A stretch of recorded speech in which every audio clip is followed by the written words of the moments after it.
Super first revision का जो है हम लोग का चैप्टर नंबर 10 तक कंप्लीट हो गया है।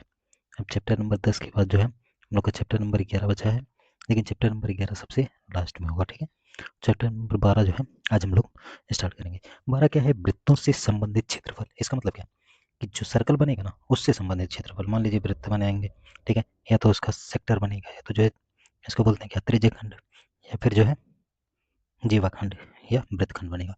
तो इससे संबंधित जो क्षेत्रफल है, जैसे देखिए सबसे पहले वृत्त का परिमाप, ये तो आप लोगों को पता ही होता है कि वृत्त की परिधि क्या होती है, सर्कमफेरेंस 2πr, और ये इक्वल्स टू r थीटा। अगर कभी भी एंगल यहाँ, लेकिन यहाँ पे थीटा क्या होता है, रेडियन।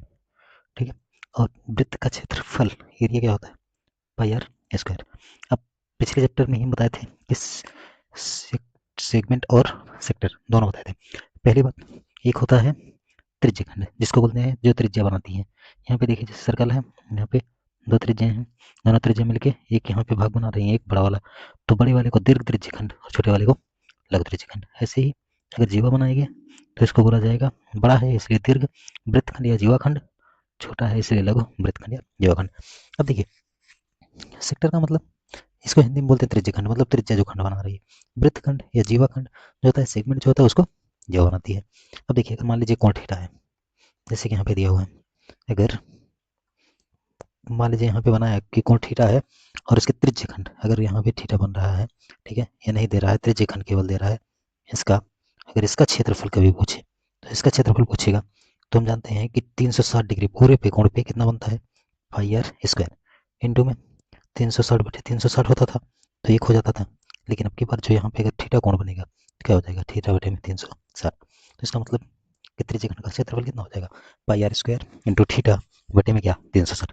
अगर पूछे किसके संगत चाप की लंबाई कितनी होगी, ये वाली, केवल इसका अगर पूछेगा, तो इसका अगर पूछेगा तो पूरा क्या होता है, 2πr पूरा। यहाँ से इतना अगर पूछेगा तो पूरा होता है 2πr, और लेकिन ये वाला कितना कोण बना रहा है, थीटा, तो इंटू में क्या, थीटा, और बटे में टोटल कितना बन रहा है, 360।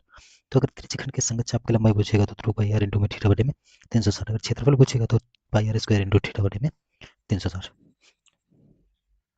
अब देखिए, अब वही है कि सेगमेंट किसे कहते हैं, वृत्तखंड, वृत्तीय क्षेत्र का वह भाग जो कि एक जीवा और संगत चाप के बीच, मतलब यहाँ पे जीवा है, ठीक है, और यहाँ पे चाप है, जो इसके बीच में, सॉरी, यहाँ पे जो है जीवा है और यहाँ पे क्या है, उसका संगत चाप, इससे जो परिबद्ध है, ठीक है, चाहे ये वाला चाहे ये वाला, इससे जो परिबद्ध एरिया होता है इसको क्या बोला जाता है, सेगमेंट, वृत्तखंड या जीवाखंड।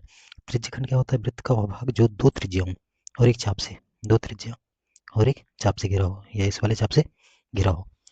अगर मान लीजिए कि आप लोगों से ये दोनों ना पूछ के अगर केवल पूछेगा कि एरिया ऑफ ट्रायंगल एबीसी, जैसे कि इसमें बना है एबीसी, तो इसके लिए हम लोग को क्या करना होगा, इसका एरिया निकालेंगे, हो जाएगा पाई आर स्क्वायर इंटू थीटा बटे में 360 माइनस इस वाले का एरिया। अगर इसका एरिया पूछेगा फिर एरिया ऑफ ट्रायंगल एबीसी, तो इस वाले का एरिया पूरा, जो पूरे वाले में से ये वाला एरिया घटा देंगे तो अपने को ये वाला मिल जाएगा। तो इसलिए पाई आर स्क्वायर थीटा बटे 360 माइनस में क्या, 1/2 आर स्क्वायर साइन थीटा। और वृत्तखंड का क्षेत्रफल क्या होता है, वही है वृत्तखंड का संगत त्रिज्यखंड का क्षेत्रफल, और माइनस में क्या, त्रिभुज का क्षेत्रफल।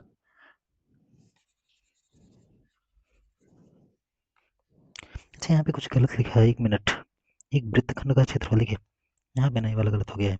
अगर पूछेगा, मान लीजिए इसको ए डैश दे दें, तो अगर एरिया पूछेगा बी ए डैश सी, तो क्या करेंगे कि इस वाले पूरे का एरिया माइनस में ट्रायंगल का एरिया, ठीक है, तो इस माइनस में, तो ये वाला सही है, लेकिन यहाँ पे एरिया का, इसका ट्रायंगल नहीं, एरिया नहीं है, इस वाले का एरिया है जो ऊपर में, जो नीचे में है, इसका एरिया है। ये वाला किसका एरिया है, ये वाला इसका एरिया है, ठीक है, क्योंकि पूरा एरिया निकाल के बाद में ट्रायंगल का एरिया हटा दिया गया।